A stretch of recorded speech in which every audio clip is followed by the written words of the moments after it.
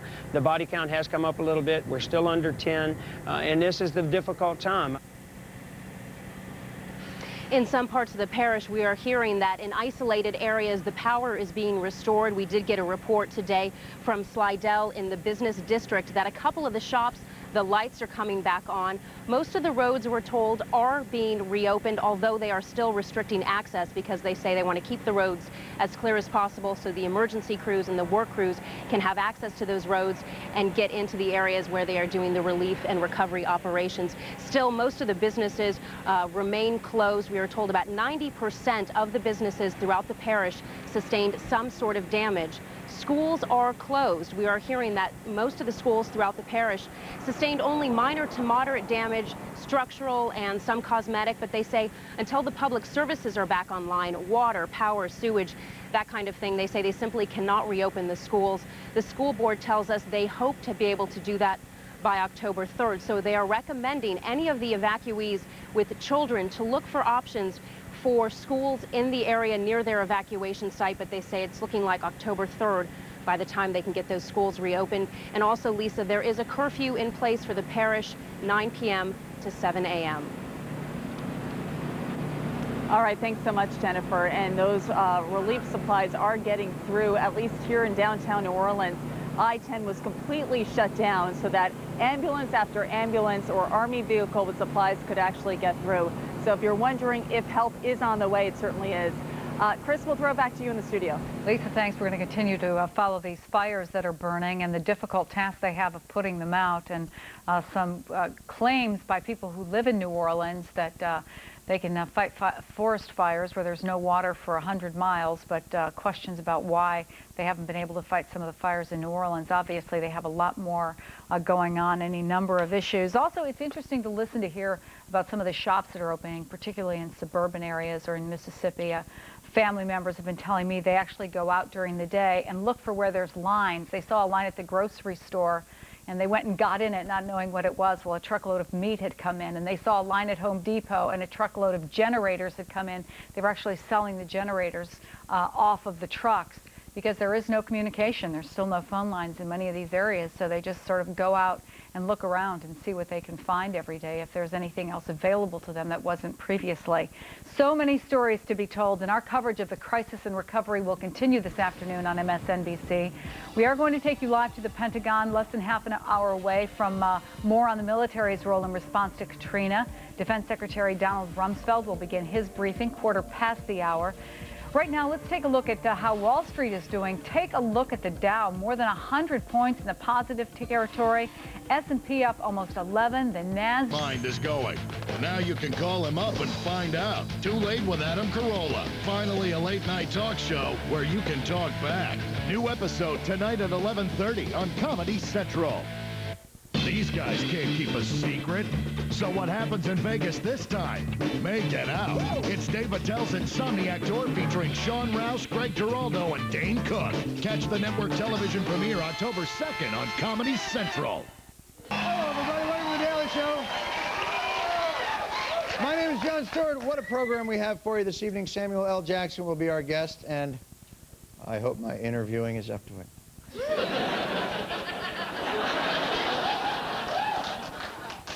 Got Ebert in the audience over here.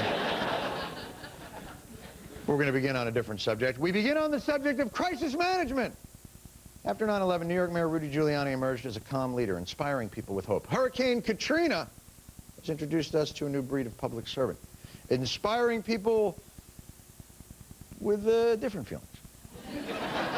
We get to know two of these public servants tonight in our segment, Meet the First, Michael Brown, the director of the Federal Emergency Management Agency. Brown was nominated to the post by President Bush in 2003 and intends to start the job any day now. Any day now.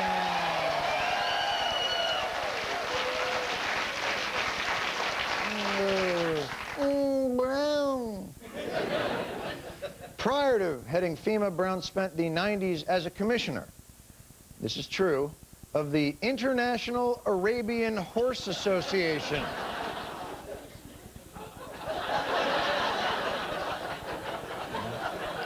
I guess he stands out in that most Bush appointees are beholden to Arabian people. Brown has earned widespread...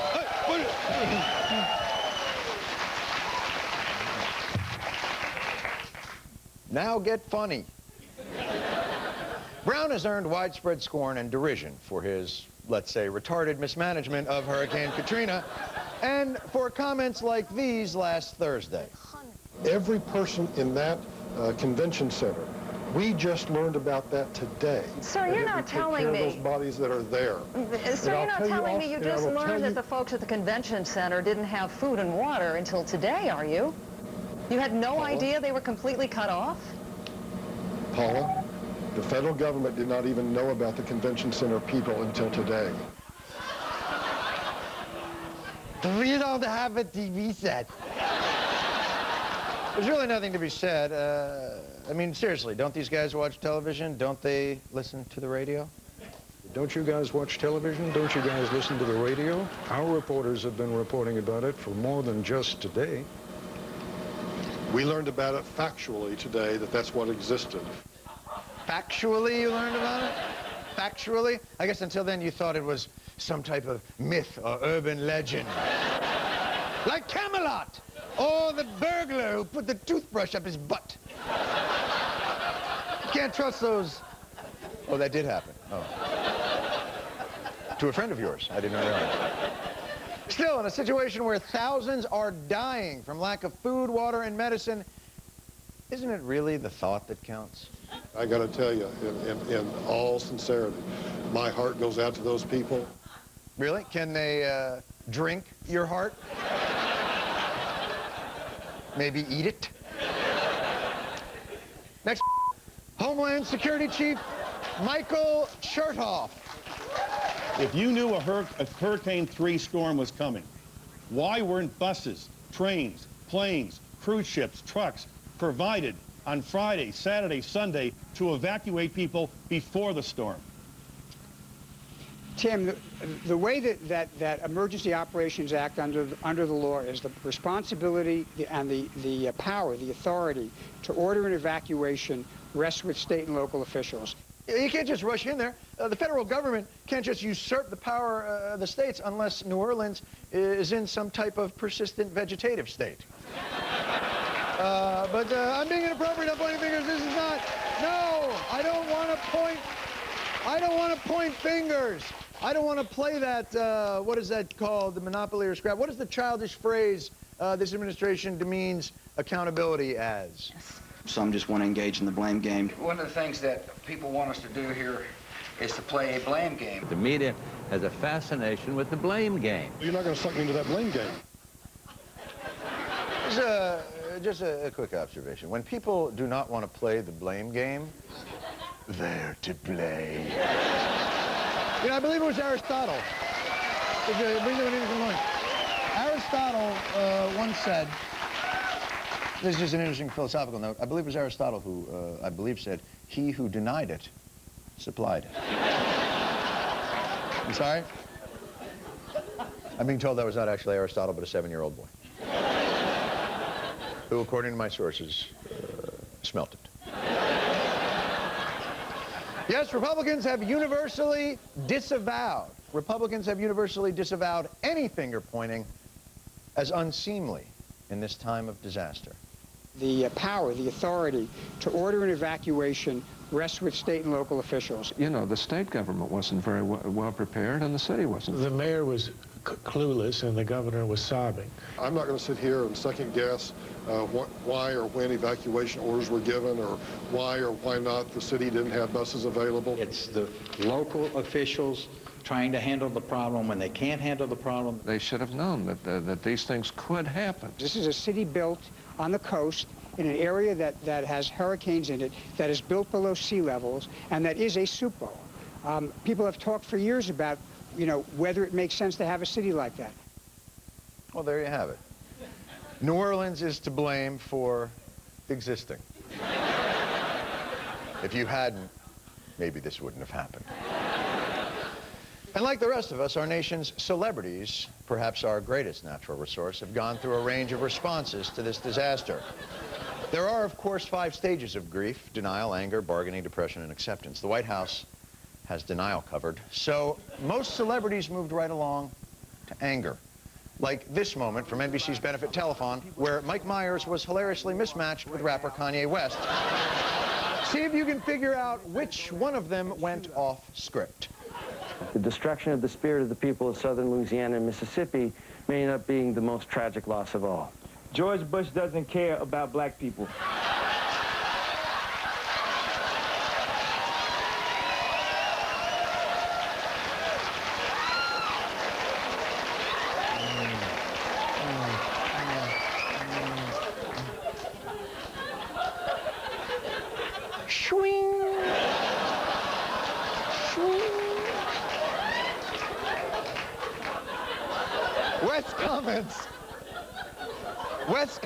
Kanye West's comments went out live to most of the country, though NBC cleverly edited his comments for the West Coast feed. See if you can spot the change. The destruction of the spirit of the people of southern Louisiana and Mississippi may end up being the most tragic loss of all. George Bush doesn't care about anything but results.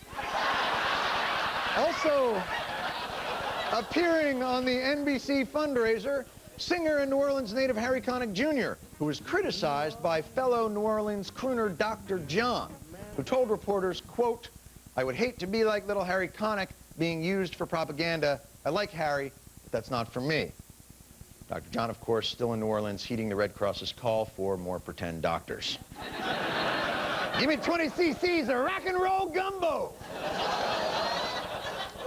Of course, no Celebrity Meets Current Event story would be complete without a check-in from Sean Penn. Where was he during the crisis? We're now joined on the phone by actor Sean Penn, who needs no introduction. Sean, you were in New Orleans yesterday. What did you see? Hello? Apparently he needs some introduction. But say what you will about Penn, the guy went out in a boat and actually pulled people to safety. So to recap, this guy came down 4 days later to mourn the loss of Trent Lott's house, while I Am Sam waded through toxic sludge in a dinghy. Meanwhile, over on Larry King, Celine Dion had the depression stage of grief covered, where it seemed as if her heart might not, in fact, be able to go on. I'm sorry for crying so hard because I'm holding it for the last week. And I'm trying to tell my son that everything's going to be okay. Clearly a woman in great distress. Let's see how Larry King, the master of the interview, handles the delicate situation. We couldn't spend any time with you without asking you, do you have any kind of thing you would like to sing that fits this moment? Something snappy. Something, I don't know, something kind of up-tempo. What's that Drive All Night thing you do? I love that thing. We'll be right back with Lonnie Anderson. Give us faith so we'll be saved. God bless them all. The Hollywood Walk of Fame. All the greats are here, immortalized forever in a sidewalk. Bette Davis, Clint Eastwood, Ryan Seacrest, all the biggies. And of course, this clown. Come on. Can't you sleep on Woody Woodpecker? The Showbiz Show with David Spade, tearing Tinseltown on New One. Premieres next Thursday night at 10:30. Hey, how much does it cost to get a star near the Chinese theater? 100 grand. Really? Jeez, forget it. I loved you. You were perfection. But then, you were gone. Amstel Light. Live tastefully.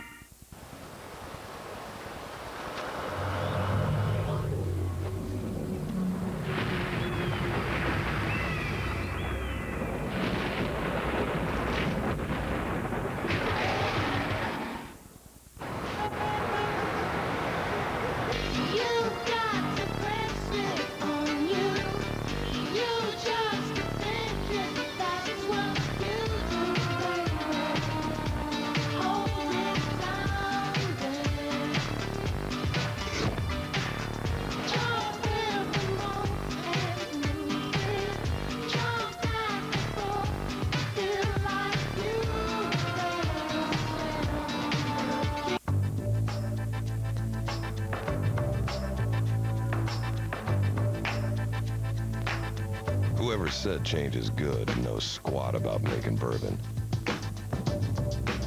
For 210 years and 7 generations, we've stayed true to the original Beam family recipe. Here's the stubbornness.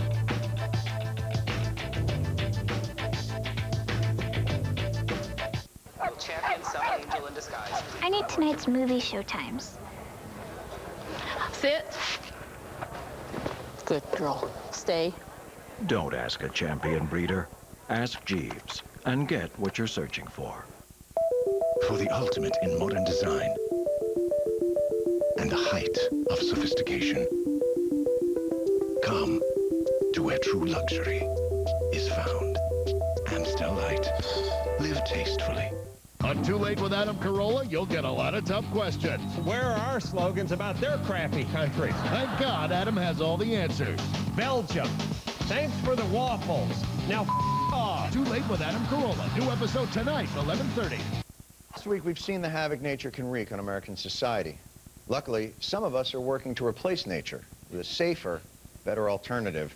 Rob Corddry files this hopeful report from Florida. Meet Greg Cooper, a man with a dream.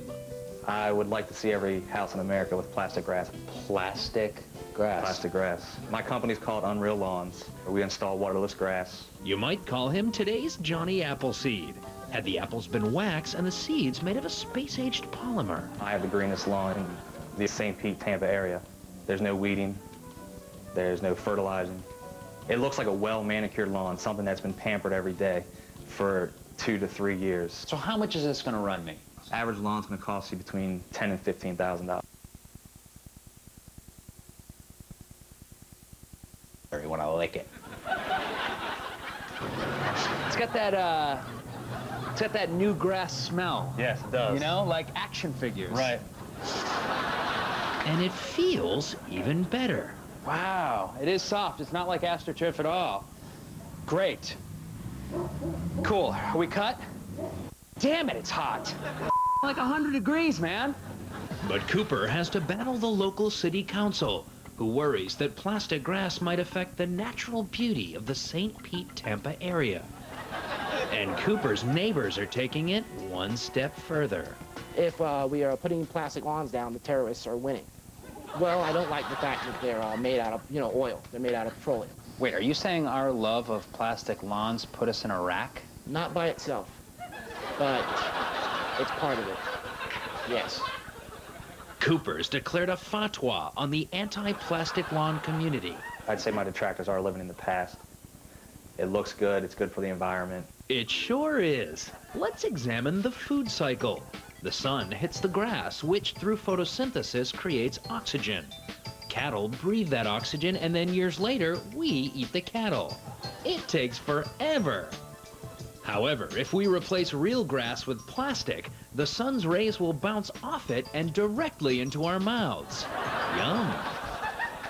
But the natural grass lobby is sticking with Josephson and his well-reasoned defense.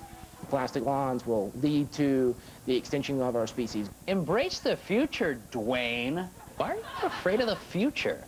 I'm not afraid of the... wait, I'm sorry. Let me get my quill and parchment out to take this down. Oh, I left it in my horseless carriage. No, I love the future. I just am afraid of the ecosystem being destroyed. I think there'll be a lot less nature. Then, eventually it leads to the Matrix and don't want the robots taking over. And that's, again, why we don't put plastic lawns down for them to walk on. Wait, robots? His fears are baseless. As the future unfolds and society crumbles, our houses will be replaced with government re-education pods, where we'll live until the final reckoning. And then the joke will be on you, ape overlords. That grass isn't edible. Is it lonely being a visionary? No. Why, because you belong to a visionary club or something? But one question remains. What if your dog craps on it? You can hose it down. Just hose it down, huh? I like the sound of that. I like it enough to take her for a test drive.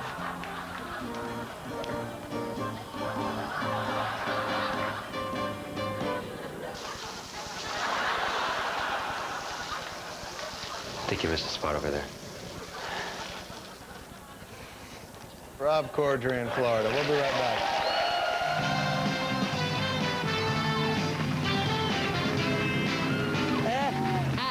I touched some of it. I got some of it on me. What do you do with a grown man with below-average intelligence? I kind of feel like an idiot sometimes. Although I am an idiot, so it kind of works out. Poor social skills. You ain't cool unless you pee your pants. And an infantile sense of humor. You send him back to school. That's Billy. He's in my class. He's retarded or something. Adam Sandler, Chris Farley, and Norm Macdonald star in the big movie, Billy Madison. Sunday at 9 on Comedy Central. Shut up!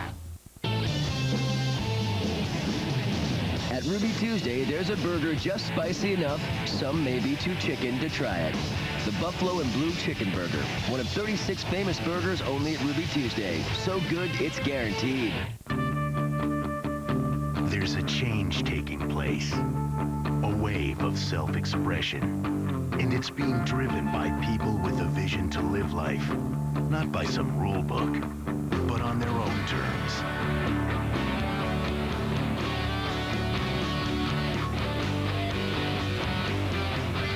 Star Motorcycles. We build it. You make it your own. Exclusively at your Yamaha dealer.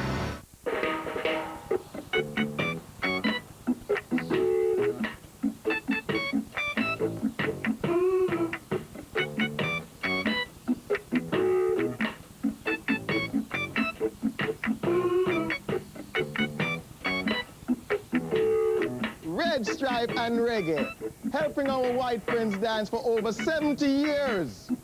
Red Stripe, it's beer. Hooray, beer! She has astigmatism. I always thought I couldn't wear contacts. My doctor told me that AccuView Advanced made a contact lens just for people with astigmatism. He said they were designed to fit people like me, and they're made with HydroClear. I can't even feel them. Which one has the astigmatism? For a free trial pair certificate, go to try.accuview.com. Let's compare. If this is other car insurance companies, and this is Allstate, and if they both cost about the same, which would you feel safer with? You're in good company. Last year, over 1 million people switched their car insurance to Allstate. Surprised? For many people, Allstate actually costs less than those companies that only talk about how much you can save. Allstate's been helping drivers for over 70 years. You can look to their knowledge and experience for help 24/7. You get more than an 800 number. You get real people with answers. Why get car insurance from a company you're not sure about when you can get peace of mind from Allstate? It's a good feeling if the going gets rough. Call 1-866-828-8200 and find out how much Allstate's knowledge and experience can help you save. You don't have to wait for your current policy to expire. Switch to Allstate and start saving right now. Quality car insurance should be affordable. That's Allstate's stand. Are you in good hands?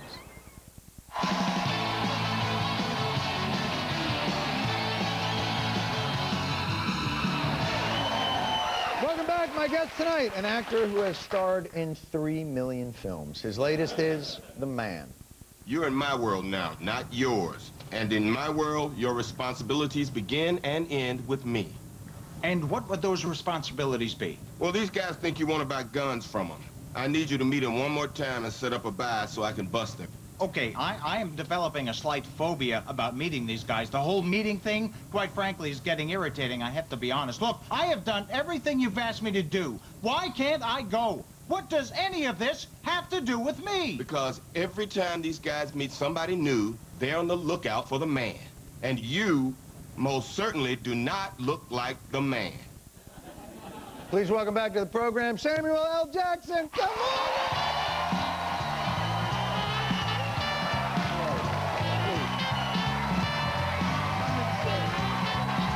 Pleasure to see you, sir. I love the new space, man. Do you like it? The new space. I mean, I like walk down hallways and did things and turn corners. It's a magnificent new space. Would you excuse me 1 second? In your face, mother...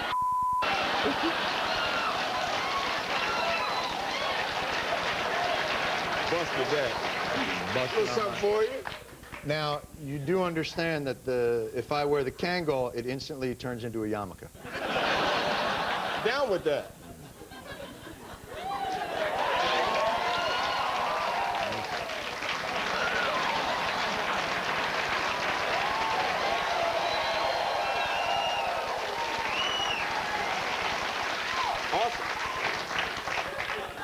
That works.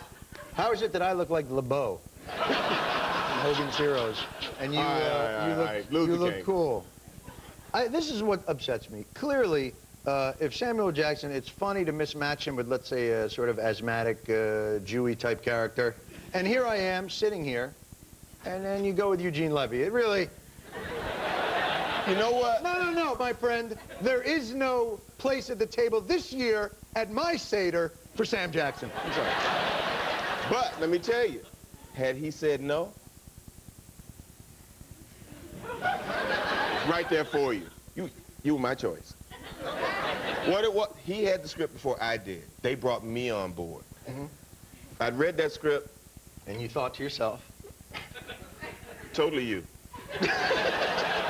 But I got this new thing coming. Don't worry, don't worry. It's not an action comedy. It's something very serious because I want people to take you seriously. They've seen you do this thing. I want people to really take you seriously. Have you seen my acting? Actually, I have, yeah. I want you to rent Half-Baked. I own it.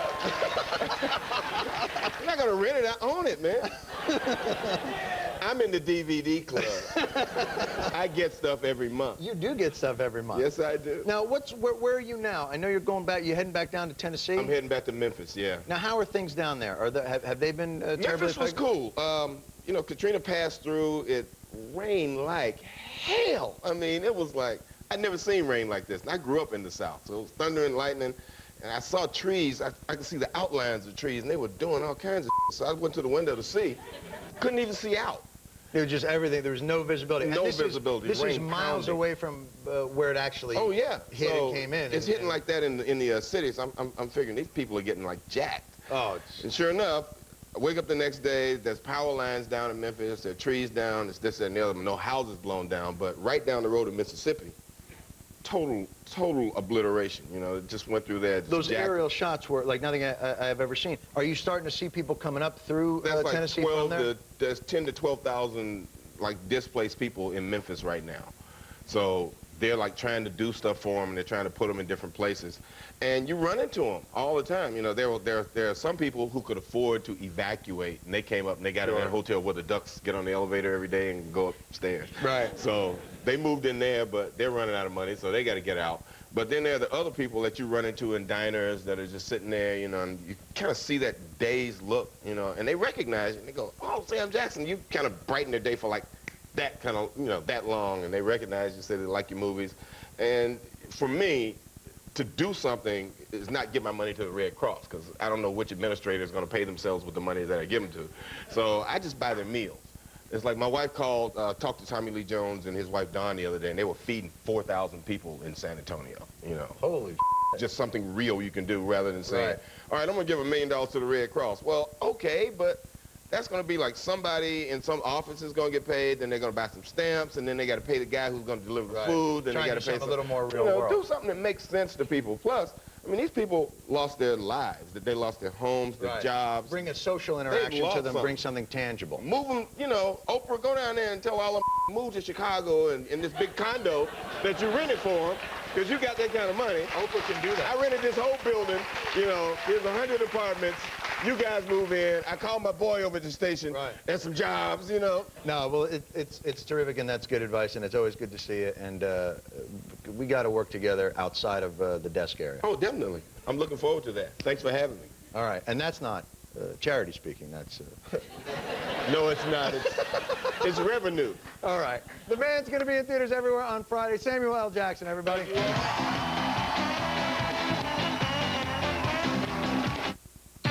From New York, this is a Daily Show news break. Now, Jon Stewart. Good evening tonight. Washington pays its final respects to Chief Justice William Rehnquist. The remaining Supreme Court justices voted 5-3 to cry at the service. Scalia's dissent explained tears for the weak. Plus, Vice President Cheney tours the devastated Gulf region, taking valuable time away from his work devastating the other Gulf region. Tune in at 11. I loved you. You were perfection. But then, you were gone. Amstel Light. Live tastefully.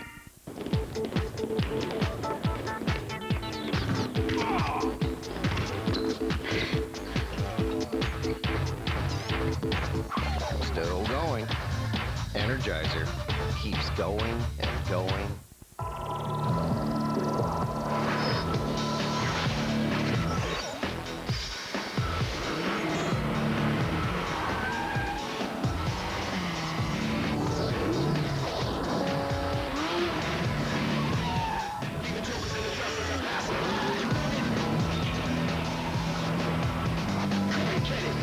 TC is ready for personalization at Scion.com with over 30 Scion accessories.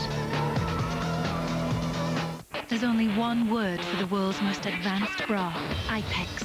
And now, Victoria's Secret's revolutionary Ipex is in an all-new sexy demi. The Victoria's Secret Ipex Demi. Do you Ipex? What do you feel like tonight, chicken or beef? Whatever. Just pick one. Want more variety? Welcome to Chili's. Hurry into Chili's now for our new Triple Dipper Dinner for just $9.99. Build your own full meal from 7 of Chili's dippable favorites, like our famous boneless buffalo wings, new Chipotle lobster rolls, or our new hot spinach and artichoke dip. New Triple Dipper Dinner, just $9.99 for a limited time. Come on, live a little. For the ultimate in modern design and the height of sophistication, come to where true luxury is found. Amstel Light. Live tastefully.